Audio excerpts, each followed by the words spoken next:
The massive council station floated in the empty space between three ancient star systems.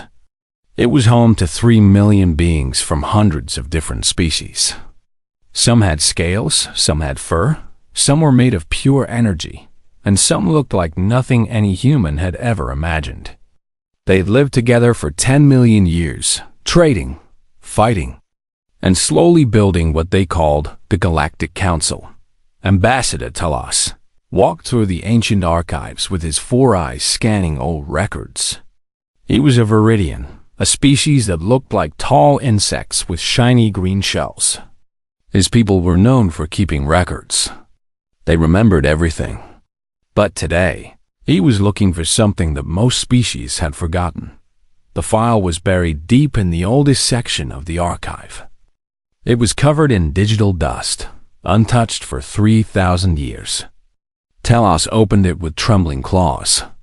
Quarantine Zone 7 Alpha, the record said. Location, Outer Rim. Star type, Yellow Dwarf. Planets, 8. Primitive species detected on 3rd planet. Estimated development time to space travel, 50,000 cycles. Aggressive tendencies noted. Recommendation: permanent isolation until natural extinction event. Telos felt cold.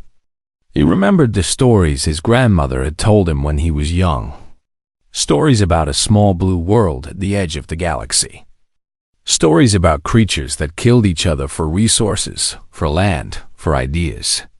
The council had looked at these creatures and decided they were too dangerous. So they built a wall of satellites around their entire star system. They called it the Isolation Zone. Then they forgot about it, but something had changed. The monitoring drones around the Isolation Zone had stopped sending signals. Not 1 or 2. All of them. Every single drone had gone silent at exactly the same moment. Telos rushed to the council chamber. The chamber was a massive room shaped like a sphere. Representatives from 500 species floated, sat, or stood on platforms that circled the center. At the top sat the High Council, the 12 oldest and most powerful species in the galaxy. Councilor Dren called the meeting to order. He was a being made entirely of living crystal. When he spoke, his whole body vibrated with sound. He had served on the council for 800 cycles, and he had never looked afraid. Until today. We have a problem, Dren announced. His crystals flickered with dark colors. Zone 7 Alpha has gone dark. Whispers spread through the chamber. Most of the younger species did not even know what Zone 7 Alpha was. But the elder species remembered. They remembered why the zone existed. They remembered what lived inside it. Perhaps it was a solar flare, suggested Representative Myra. She was a Nebulan, a being made of colored gas that floated in a containment field. Her voice was soft and musical. Such events can damage technology. The drones were designed to survive stellar explosions, Dren replied. Only direct action could silence them all. Are you suggesting, said Admiral Kor of the Dralvian Empire, that something inside the zone destroyed our drones? Kor was a massive creature covered in gray armor plates. His species had conquered 100 worlds before joining the council. They were proud and fierce. But even Kor's voice held a note of worry. I am suggesting nothing, Dren said. I am presenting facts. The drones are silent. We do not know why. I am requesting permission to send a scout ship to investigate. The vote was quick. All 500 species agreed. A scout ship would be sent to the isolation zone to discover what had happened. But the scout ship never arrived.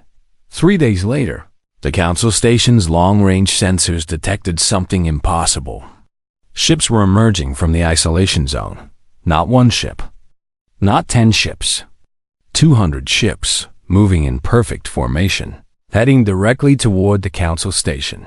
The ships were unlike anything the council had ever seen. They were angular and sleek, colored in dark gray and blue. They moved with a speed that the council scientists said was impossible. And they were big. The smallest ship was twice the size of the Council's largest battleship. Panic spread through the station. Species that had been enemies for millennia suddenly huddled together in fear.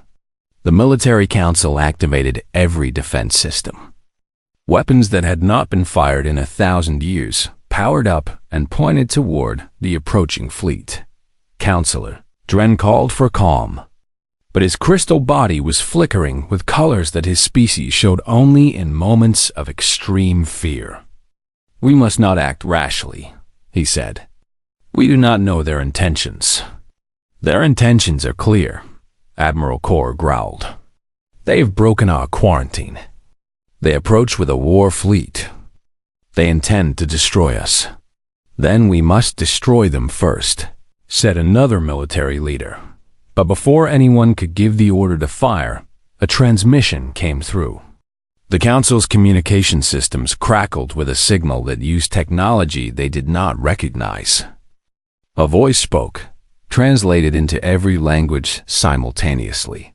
"This is Captain Park Jisoo of the United Earthship Horizon, representing the Human Confederation. We come in peace. We request an audience with the Galactic Council to discuss our entry into the galactic community." The chamber went silent. Human.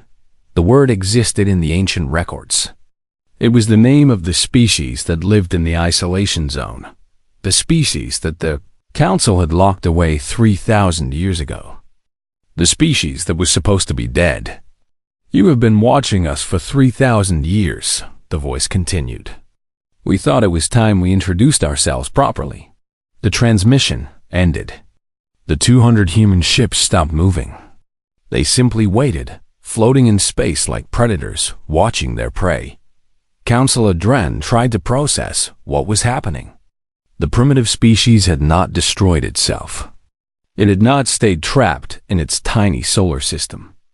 Instead, it had grown. It had learned. It had built a fleet that made the Council's military look like children playing with toys. And now it was here, waiting, patient, confident. "What do we do?" asked Representative Myra, her gaseous form swirling with fear. Dren did not answer. For the first time in his 800 years of service, he had no idea what to do. The Galactic Council, rulers of 10 million years of civilization, had made a terrible mistake 3,000 years ago. They had locked a monster in a cage, and now the monster had opened the door. Captain Park Jisoo stood on the bridge of the horizon and watched the Council station through the main viewing screen. The station was impressive. She had to admit that. It was the size of a small moon, covered in lights and structures from 100 different architectural styles. 3 million alien beings lived there, representing 500 species. For 10 million years, they had ruled the galaxy. But Jisoo was not impressed. She had spent her entire life preparing for this moment. Her mother had prepared. Her grandmother had prepared. For 30 generations, humanity had been getting ready to meet the species that had locked them away like dangerous animals. "Captain," said Commander Kang Doan, her executive officer. He was a tall man with gray hair and calm eyes. "The Council is hailing us. They want to negotiate." "Of course they do," Jisoo said.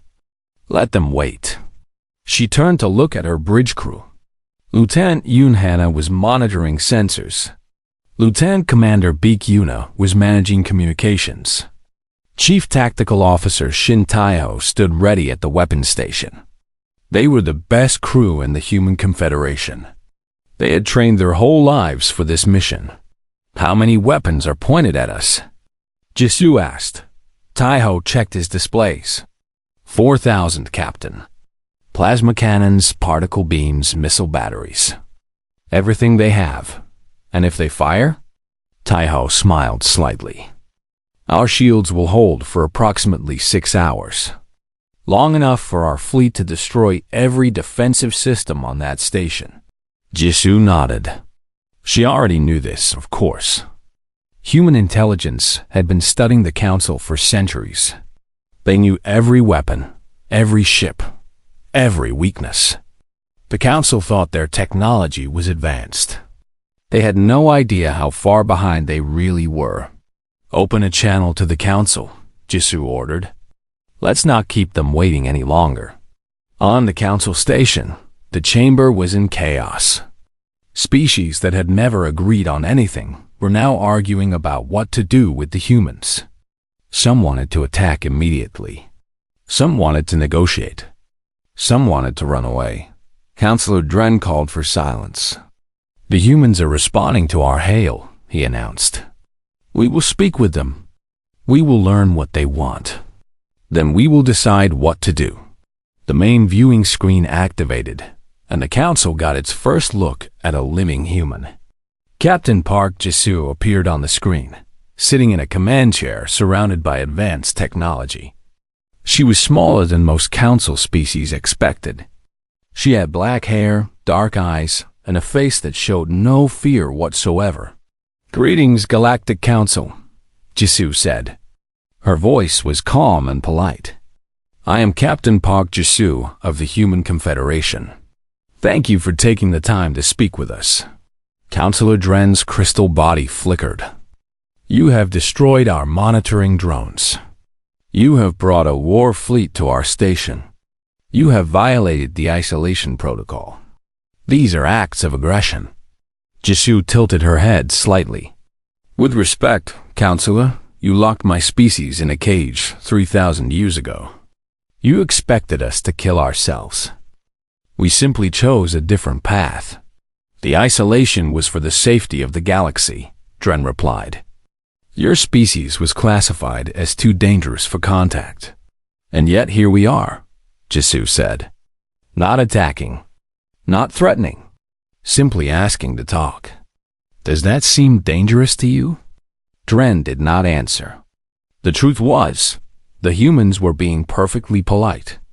They had not fired a single weapon. They had not demanded anything. They were simply waiting, calm and patient, while the entire council panicked around them. Admiral Kor pushed forward. "If you come in peace, then why bring a war fleet? Why not send a single ship?" Jisoo's eyes moved to look at the Dralvian admiral. "Because we are not stupid," she said simply. "We know how the council treats species it considers inferior. We know about the isolation protocol. We know about the 12 other species you have locked away in quarantine zones across the galaxy. We came prepared to defend ourselves." The chamber went silent. The quarantine zones were supposed to be secret. Only the High Council knew about them. How did the humans know? "You have been watching us," Dren said slowly. "For how long?" "Since the beginning," Jisoo replied. "Your ancestors placed monitoring drones around our system. What they did not realize was that those drones transmitted signals. Signals that we learned to receive, then decode, then translate. We have been listening to your communications for 2,000 years. We know everything about you." Commander Doan stepped forward on the bridge and handed Jisoo a datapad. She glanced at it and smiled. "For example," Jisoo continued, "we know that the Viridian Collective is planning to propose new trade sanctions against the Nebulan Republic. We know that the Dralvian Empire is building a secret military base in the Outer Territories. We know that Councillor Dren's species is suffering from a crystal disease that your scientists cannot cure." Each statement caused another wave of shock in the chamber. These were secrets. Deep secrets. And the humans knew all of them. "We are not your enemies," Jisoo said, her voice still calm. "We could have attacked at any time in the last 1,000 years. We chose not to. We waited. We prepared. And now we are ready to join the galactic community as equals. Not as prisoners. Not as threats. As partners." Dren's crystals vibrated with conflicting emotions, fear, anger, and something else. Something that might have been hope. "What exactly do you want?" he asked. "We want to send a diplomatic team to the station," Jisoo said. 3 representatives, unarmed. They will explain our position and our requests. If you agree to listen, we believe we can reach an agreement that benefits everyone. And if we refuse? Jisu's smile faded slightly. Then we return to our zone. And we wait. We are very good at waiting, Counselor. Ursula, we have had 3,000 years of practice. The council voted. It was not unanimous, but the majority agreed. The humans would be allowed to send their diplomatic team. The galaxy was about to change forever, and there was nothing anyone could do to stop it. Captain Jisu closed the channel and turned to her crew. Prepare the shuttle, she ordered. It's time to meet our neighbors. The shuttle carrying the human diplomatic team approached the council station slowly. It was a small vessel, barely large enough for 10 people. Compared to the massive warships waiting behind it, the shuttle looked like a toy. But every sensor on the council station was focused on that tiny ship. Captain Park Jisu sat in the pilot's seat, guiding the shuttle through the station's defensive grid. Beside her sat Lieutenant Commander Beak, Yuna, and Chief Tactical Officer Shin Taio. They wore simple gray uniforms with no armor and no visible weapons. They looked calm and relaxed, as if they were arriving for a friendly visit. The docking bay is ahead, Yuna reported. I'm detecting over 200 armed guards waiting for us. Jisu nodded. Expected. They're afraid. Let's try not to make them more afraid. The shuttle landed smoothly in the docking bay. Through the windows, the human team could see dozens of different alien species pointing weapons at their ship. There were Dralvians in heavy armor, Viridians with energy rifles, and several species that looked like floating clouds of electricity. Remember, Jisu said to her team, we are here to talk. Nothing more. No matter what they say or do, we remain calm. The shuttle door opened. Jisu stepped out first, followed by Yuna and Taio. The aliens watched them with fear and curiosity. Most of them had never seen a human before. They had only heard stories. Stories about a violent, primitive species that killed everything it touched. But the three humans walking toward them did not look violent. They looked confident. They looked peaceful. And somehow, that was even more frightening. A squad of Dralvian soldiers surrounded them immediately. You will follow us, the squad leader growled. Any sudden movements will be considered hostile. Jisu smiled politely. Of course. Lead the way. The walk to the council chamber took 15 minutes. The humans were taken through long corridors filled with alien beings who stopped and stared. Word had spread through the station. The species from the isolation zone was here. The monsters had arrived, but the monsters walked calmly, looking around with curious eyes, nodding politely at anyone who made eye contact. They did not seem angry. They did not seem dangerous. They seemed almost friendly. The council chamber doors opened, and the three humans walked in. The massive spherical room was filled with representatives from 500 species. At the top sat the High Council, including Councilor Dren and Admiral Kor. Every eye in the room was focused on the small group of humans standing in the center. Welcome to the Galactic Council, Dren announced, his crystal body flickering with nervous colors. You may speak. Jisu stepped forward. Thank you, Counselor. I am Captain Park Jisu. These are my colleagues, Lieutenant Commander Beak Yuna and Chief Tactical Officer Shin Taio. We represent the Human Confederation. State your purpose, Admiral Kor demanded. His massive armored form leaned forward aggressively. Our purpose is simple, Jisu said. 3,000 years ago, the Galactic Council decided that humanity was too dangerous to exist among the stars. You built a barrier around our solar system. You expected us to destroy ourselves. Instead, we survived. We grew. We learned. And now we are ready to take our place in the galaxy. Murmurs spread through the chamber. Jisu waited for silence before continuing. We understand why you feared us. In those days, humanity was violent. We fought wars among ourselves. We destroyed our environment. We were young and foolish. But 3,000 years is a long time. We have changed. Yuna stepped forward and activated a holographic display. Images appeared in the air above them, showing the isolation zone as it looked now. Every planet had been colonized. Massive space stations orbited every moon. Shipyards produced vessels that made the Council's fleet look ancient. While we were isolated, Yuna explained, we had no one to help us. No trade partners. No allies. No teachers. Everything we built ourselves. Every problem we faced, we solved alone. It was hard. Many times, we almost failed. But we did not fail. We became stronger. Taiho pointed to a section of the hologram showing human military installations. We could have broken out of the isolation zone centuries ago. Our technology surpassed yours 1,000 years after you locked us in. But we waited. We watched. We learned about you. And we decided that violence was not the answer. Why? Councillor Dren asked. The question surprised many in the chamber. Why not attack? You clearly had the ability. Jisoo met his gaze directly. Because we learned from our mistakes. Old humanity would have attacked. Old humanity believed in conquest and domination. But we are not old humanity.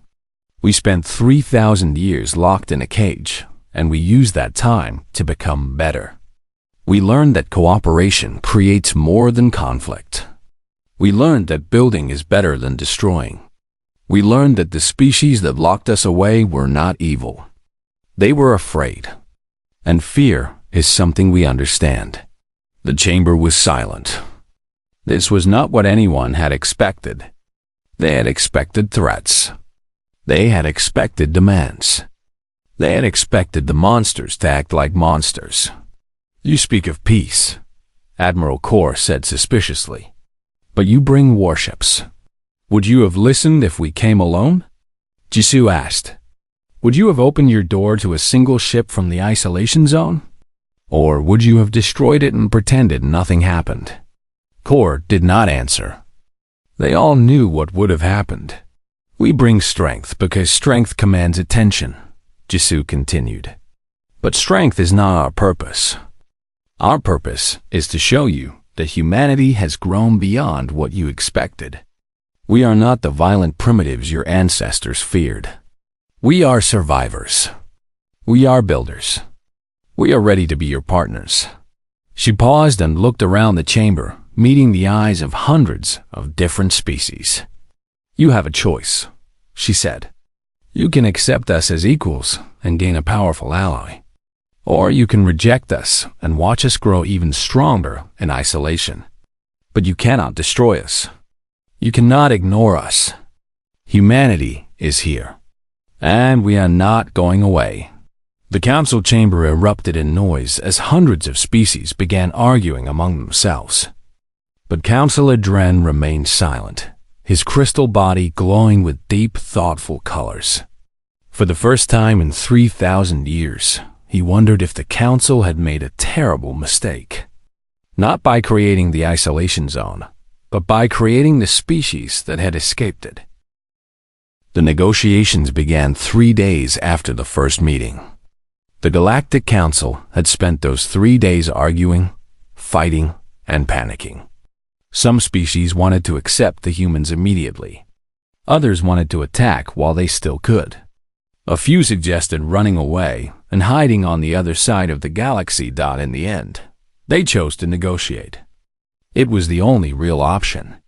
The human fleet still waited outside the station, patient and silent. Every hour that passed was another reminder that humanity held all the power. Ambassador Cha Minho led the human negotiation team. He was a middle-aged man with kind eyes and a gentle voice. He had spent his entire career preparing for this moment. Behind him sat his aide, Delegate Oh Sujin. a young woman with sharp intelligence and a talent for reading alien body language. Across the table sat representatives from the High Council. Councilor Dren led the alien team, his crystal body flickering with cautious colors. Admiral Kor sat beside him, arms crossed, still suspicious of everything the humans said. "Let us begin with a simple question," Dren said. "What exactly does humanity want?" Minho smiled warmly. "We want what any species wants, Counselor. We want to trade with other civilizations. We want to share knowledge and culture. We want to explore the galaxy and meet new peoples. We want to live in peace. And we are supposed to believe this?" Kor growled. "Your species has a history of violence." "Every species has a history of violence," Sujin replied calmly. "The Dralvian Empire conquered 100 worlds before joining the Council. The Viridians fought 3 civil wars in the last millennium. Even the peaceful Nebulans have engaged in territorial conflicts. Violence is part of growth. What matters is what a species becomes after it learns to control that violence." Kor's armored face showed surprise. The human woman knew their history. She knew things that were supposed to be secret. Minho continued. "We understand your fear. Truly, we do. 3,000 years ago, humanity was dangerous.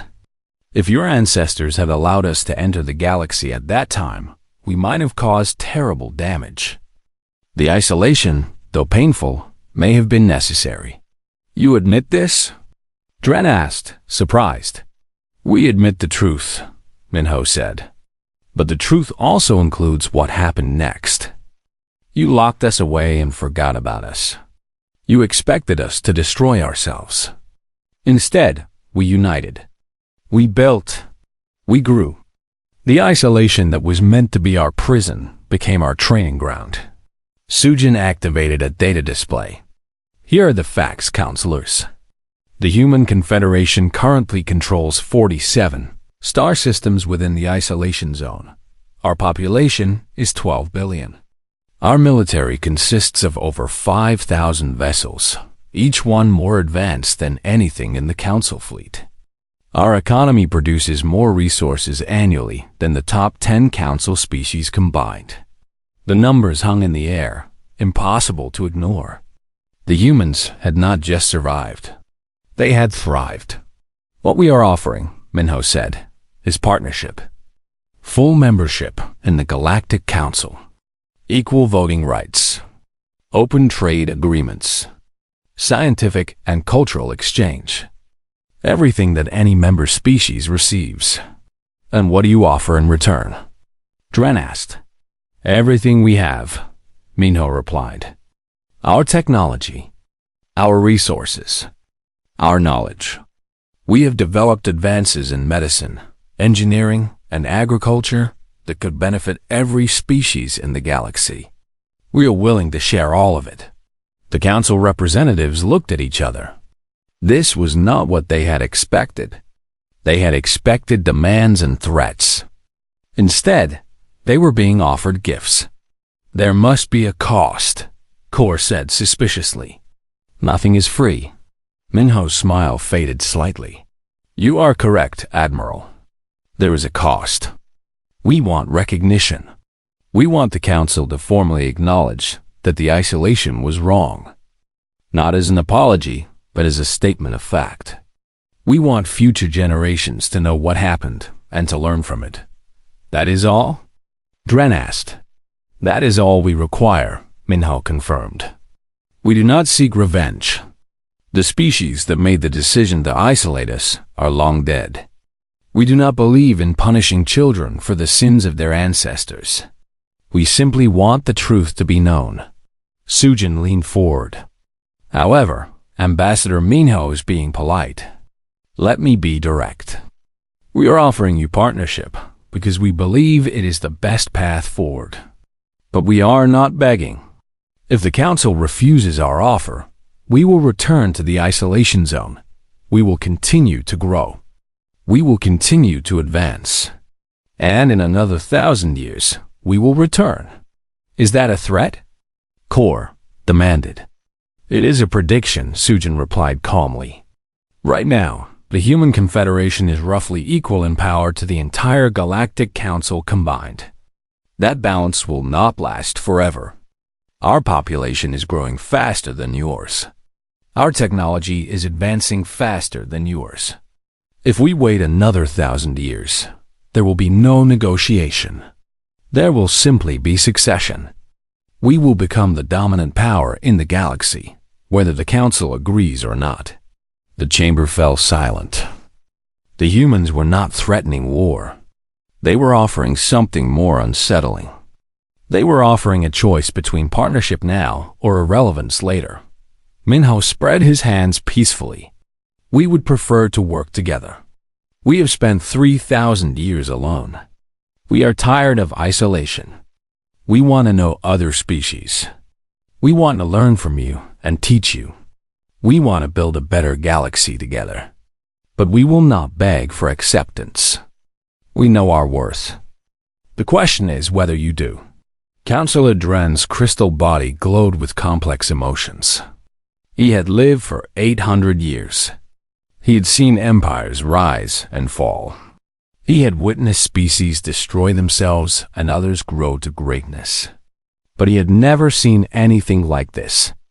A species that had every reason to hate the Council was instead offering friendship. We will need time to consider, Dren said finally. Of course, Minho replied graciously. Take all the time you need. We have waited 3,000 years. We can wait a little longer. The negotiation session ended. The Council representatives left to discuss among themselves. But everyone in the room knew what the answer would be. The humans had made their case clearly. Partnership was the only logical choice. The only question was whether the Council was wise enough to accept it. 5 years had passed since humanity emerged from the isolation zone. The galaxy had changed in ways that no one had predicted. Old enemies had become allies.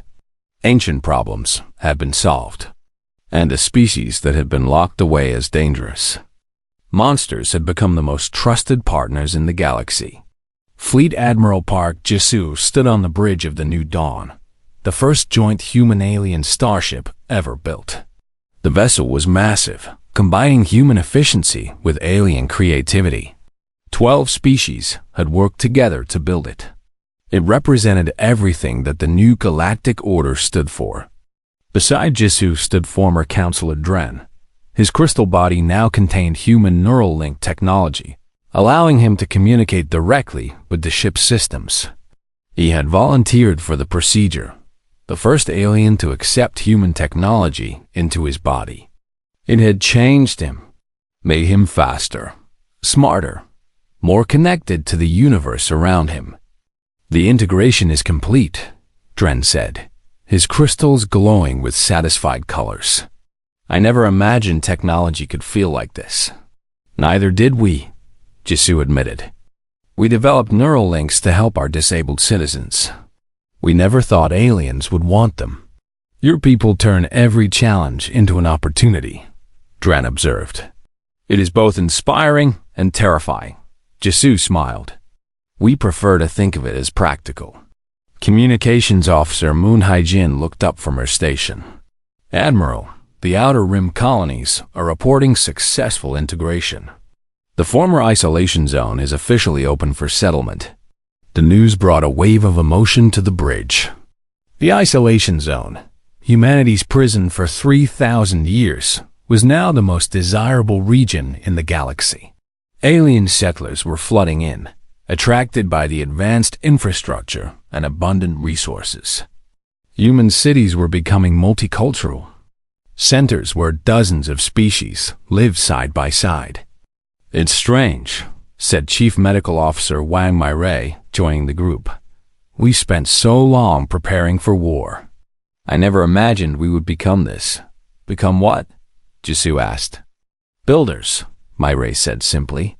Teachers, healers. We brought more medical technology to the galaxy in 5 years than the Council developed in 10 million. We've cured diseases that aliens thought were permanent. We've extended lifespans. We've reduced suffering. It was true. Human medicine had revolutionized healthcare across the galaxy. The crystal disease that had plagued Dren's species for centuries had been cured in 6 months. Human agricultural techniques had ended food shortages on dozens of worlds. Human engineers had rebuilt failing infrastructure throughout Council space, but not everyone was happy. Deputy Ambassador Seo Jungwoo entered the bridge with a worried expression. "Admiral, we have a problem. The outer territories are showing signs of unrest. Some species are calling humans a threat to galactic independence. They're demanding a new isolation." Jisoo nodded slowly. She had expected this. Change always brought resistance. What are they specifically concerned about? "Human influence," Jungwoo replied. "They say we're taking over. They point out that human technology is now used on every major world. That human languages are being taught in alien schools. That human culture is spreading everywhere. They call it conquest by friendship." Dren's crystals flickered with something like amusement. "They fear you because you succeed without violence. It confuses them. Should I be worried?" Jisoo asked. "No," Dren said. "They will come around. They always do. Your species has a remarkable ability to make allies out of enemies. I should know. 5 years ago, I was convinced that humans would destroy everything the Council had built. Now I cannot imagine the galaxy without you." A signal chimed from the communication station. Hyjin checked her display. "Admiral, the Viridian delegation is requesting asylum. Their homeworld is experiencing political problems. They're asking for our protection." Jisoo did not hesitate. "Granted. Immediately. Send ships to escort them to safety." "Yes, Admiral." Jungwoo looked surprised. "We're accepting refugees? Isn't that politically dangerous? The opposition could use this against us. Let them," Jisoo said firmly. "This is what separates us from what the Council was. When they encountered something they feared, they locked it away. When we encounter those in need, we open our doors. That is not weakness. That is strength." She turned to look out the main viewing window. Stars stretched endlessly in every direction. Somewhere out there, billions of beings were waking up to. A galaxy that was safer, healthier, and more connected than it had been in millions of years. "Do you know what surprised me most about the last 5 years?" Jisoo said quietly. "It wasn't how much the galaxy changed. It was how much we changed. We spent 3,000 years preparing for conflict. We built weapons. We trained soldiers. We planned battles. And then we arrived, and we realized that the best weapon we had was not our fleet. It was our willingness to help." Dren moved to stand beside her. "You helped my people when you had no reason to. You could have demanded payment. You could have asked for political support. Instead, you simply gave us the cure and asked for nothing in return." "And what happened?" Jisoo asked. "My people became your strongest supporters," Dren admitted. "We voted for every human proposal. We defended you in council debates. We sent our best students to human universities." "Exactly. Kindness creates loyalty. Generosity builds alliances. These are lessons that humanity learned the hard way, locked in our tiny corner of the galaxy. We had no resources to waste on conquest. Every conflict cost us too much, so we learned to cooperate. We learned to share. We learned that the strongest civilization is not the one with the most weapons, but the one with the most friends." The new dawn turned toward the former isolation zone. Behind it, a fleet of 1,000 ships followed, crewed by members of dozens of species. Human commanders worked alongside alien officers. Engineers from different worlds solved problems together. Soldiers who had once been enemies now trained side by side. "They expected monsters," Murray said softly. "They created survivors instead," Jisoo replied. "And survivors know the value of every ally." Far below them, on the council station, A new monument was being built. It was a simple structure, a pillar of black stone with words carved in 100 languages.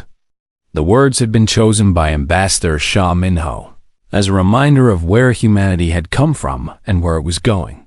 The inscription read, "They tried to bury us. They didn't know we were seeds." The Galactic Council had made a mistake 3,000 years ago. They had looked at a young violent species and decided it was too dangerous to live among the stars.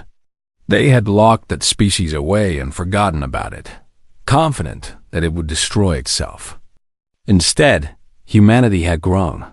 It had learned. It had become something that the Council never expected. Not conquerors, not destroyers, but partners, builders, friends. And in the end, that was far more powerful than any weapon.